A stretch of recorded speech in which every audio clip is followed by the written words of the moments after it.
Aujourd'hui, on va vous parler de ChatGPT qui va vous permettre de gagner des milliards d'euros ou pas. Et comment on peut utiliser ChatGPT dans le cadre de la vente commerciale, du business. Quelles sont ses limites aussi. Il y a beaucoup de commerciaux aujourd'hui qui utilisent ChatGPT, principalement pour savoir quel argument peut permettre de convaincre un client. On parle dans ChatGPT de poser des questions directement et ensuite avoir des réponses comme par exemple « J'ai fait un entretien de vente avec tel prospect, il n'a pas acheté, dis-moi pourquoi, etc. » Ce qui est très limité parce que c'est votre avis subjectif et c'est pas du tout opérationnel et concret. Ce qui est beaucoup plus intéressant, c'est d'aller chercher à être le plus proche de la réalité possible pour que ChatGPT puisse bien analyser. Donc comment on fait pour être proche de la réalité? La première chose, c'est que vous devez enregistrer vos appels de vente avec Zoom, Google Meet, tout ce que vous voulez.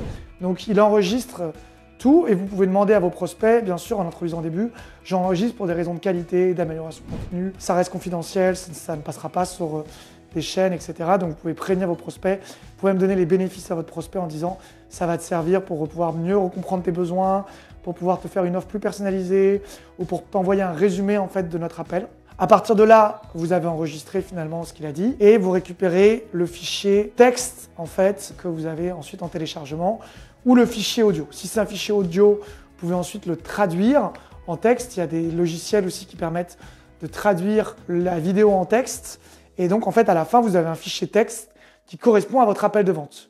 Si vous vendez des produits à plus de 3 000, 5 000, 10 000, 15 000, 20 000, 50 000, en général, vous ne vendez pas en un appel de vente. Moi, ce que je conseille dans la structure d'un directeur commercial, sur plus de 1000 appels que j'ai faits, c'est de faire un appel R1, vous écoutez les besoins de la personne, un appel R2 où vous proposez votre offre, et un appel R3 où vous répondez aux objections du client. On le met dans ChatGPT. Bien sûr, il faut avoir la version au minimum 4.0 pour pouvoir ajouter des fichiers. Et ensuite, vous dites à ChatGPT d'analyser en fait ce qui s'est passé dans cet appel et de vous dire un petit peu quelles ont été vos erreurs et vos forces. Sauf que ça reste encore très limité. La version au-dessus, c'est de créer un prompt, c'est-à-dire que je ne sais pas si vous savez, mais sur ChatGPT, on peut créer des programmes. Moi, j'en ai créé, si vous travaillez avec moi, que je vais pouvoir vous fournir. Dans ces programmes, je vais prendre toutes les caractéristiques de votre produit, de votre service, de votre entreprise, et je vais analyser sur 7 ou 10 critères comment vous avez fait votre appel. Donc, est-ce que le prospect a bien compris que son problème était douloureux? Est-ce qu'il a compris qu'il devait le résoudre rapidement, donc que c'est urgent? Est-ce qu'il a compris qu'il ne pouvait pas le résoudre tout seul ou très difficilement ou qu'il allait prendre beaucoup plus de temps? Est-ce qu'il a confiance en vous? Est-ce qu'il comprend qui vous êtes? Est-ce qu'il a confiance en lui dans le fait d'appliquer votre solution? Est-ce qu'il a confiance? Est-ce qu'il comprend ce que vous proposez et en quoi c'est différent des concurrents? Est-ce que vous avez levé les objections financières? Est-ce que vous avez parlé aussi du cadre logistique, de comment votre produit ou votre service va se mettre en place chez le client? Donc j'ai toute une liste de caractéristiques et j'ai programmé un prompt, un programme spécialisé dans lequel je vais dire à ChatGPT d'analyser le fichier d'appel de vente que vous lui avez fourni en fonction de ces caractéristiques pour qu'il vous dise exactement avec une note de 1 à 10 si vous avez vraiment bien répondu sur chacune de ces caractéristiques. Ce qu'il faut comprendre, c'est que ChatGPT, si vous ne l'utilisez pas bien, il va vous donner un peu n'importe quoi. Et ça, c'est vrai autant pour le côté commercial que si vous l'utilisez pour le côté relationnel dans votre vie privée, pour vos amis, pour votre famille, de la séduction, pour des relations, pour n'importe quoi en fait.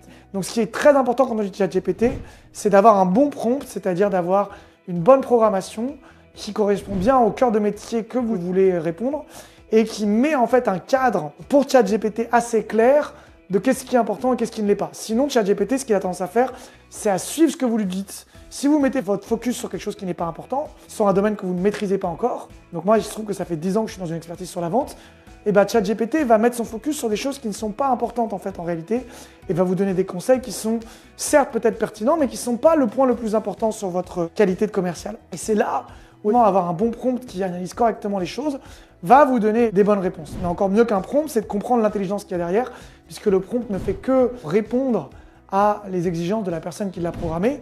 Il faut se rappeler que c'est un outil. Donc, en tant qu'expert, moi, je vais analyser effectivement plein de petites caractéristiques qui me paraissent pertinentes. Et ensuite, la réponse de ChatGPT, je vais savoir comment aller en profondeur sur certaines parties et sur quoi j'ai envie que ChatGPT analyse exactement. Naturellement, ChatGPT est programmé sur Google.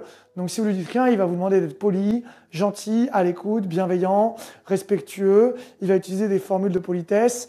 Bon, mais ce n'est pas forcément ces caractéristiques-là qui sont en réalité toujours les plus importantes. Dans le secteur notamment du business, bien sûr, c'est important d'être poli, tout ça. Mais il y a d'autres caractéristiques et de compétences qui sont beaucoup plus importantes. Donc si vous voulez qu'on travaille sur justement comment utiliser ChatGPT et avoir une bonne structure pour avoir finalement un tunnel de vente, ce qu'on appelle, et un processus de vente qui soit correct, je peux vous aider bien entendu pour vous accompagner non seulement avec ChatGPT, mais aussi avec mon expertise pour analyser vos appels de vente, les réécouter avec vous. C'est comme si vous réécoutez vous-même vos propres appels, vous pouvez identifier des erreurs, mais si ça se trouve, vous identifiez des caractéristiques qui ne sont pas les plus importantes. Moi, je vais vous dire tout de suite quels sont les 1% d'informations qui sont vraiment pertinentes. Et c'est là où l'intelligence humaine ne pourra pas remplacer ChatGPT pour l'instant. C'est que l'expertise de quelqu'un sait que effectivement tout n'est pas important, mais certains points. Et des fois, le côté émotionnel que vous avez va faire que vous n'acceptez pas, par déni, par refus, par croyance, par perception erronée, le retour. Du coup, vous allez orienter ChatGPT vers un angle qui n'est pas le bon.